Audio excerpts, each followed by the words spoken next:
आरोप लगाए जा रहे हैं, क्या कहेंगे? राहुल गांधी को जो है लगातार निशाने पर लिया जा रहा है। देखिए, राहुल गांधी जी सच्चे मन से इस देश की सेवा करते आ रहे हैं। उनका परिवार, चाहे श्री राजीव गांधी जी थे, देश के प्रधानमंत्री थे, चाहे श्रीमती इंदिरा गांधी थी, जो देश की प्रधानमंत्री थी, इस देश की एकता और अखंडता के लिए पिता ने भी बलिदान दिया, दादी ने भी बलिदान दिया। उन पर इस प्रकार के आरोप लगाकर राजनीतिक रोटियां सेकने वाला कार्य नहीं होना चाहिए। ये बड़ा दुर्भाग्यपूर्ण है कि हमारे नेता माननीय श्री राहुल गांधी जी पर ये एफआईआर दर्ज की गई है, और जिस प्रकार की एफआईआर दर्ज की गई है वो एफआईआर बनती नहीं है, लेकिन राजनीतिक प्रताड़ना जो है उस उद्देश्य से ये एफआईआर दर्ज की गई है। मेरा मानना है, जो परिवार देश के लिए शहीद होते हैं, उन परिवारों के जो बेटे या बच्चे होते हैं, वो हमेशा देश की एकता और अखंडता के लिए आवाज़ उठाते हैं। राहुल गांधी जी ने कन्याकुमारी से लेकर कश्मीर तक की यात्रा इस देश के लोकतांत्रिक मूल्यों को मजबूत करने के लिए की। समाज में जो भाईचारे की कुछ कमी आ रही थी, उस भाईचारे को बनाने के लिए उन्होंने ये यात्रा की।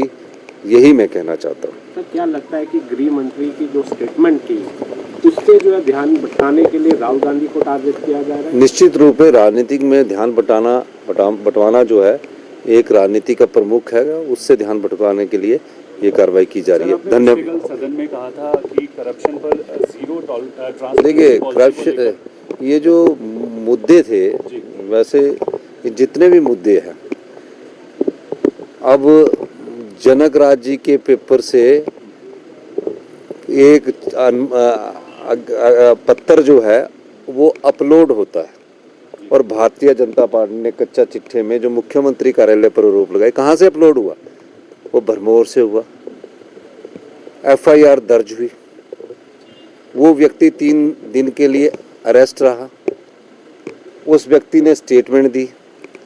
जनक राज जी का मुझे फ़ोन आता है कि भाई साहब, वो मेरा जन्मदिन था और मुझे पता नहीं था, वो पत्र वो मेरे किसी साथी ने अपलोड कर दिया, और वो जो फॉरेंसिक रिपोर्ट एक आई है, वो पत्र में जिसके बाहर हैंड राइटिंग है उसकी भी कार्रवाई चल रही है।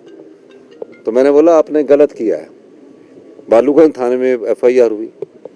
मैंने बोला आपने ये जो पत्र अपलोड क्यों किया? कि मेरे ऑफिस में आया, मैंने अपलोड कर दिया, और किसी ने क्यों नहीं किया?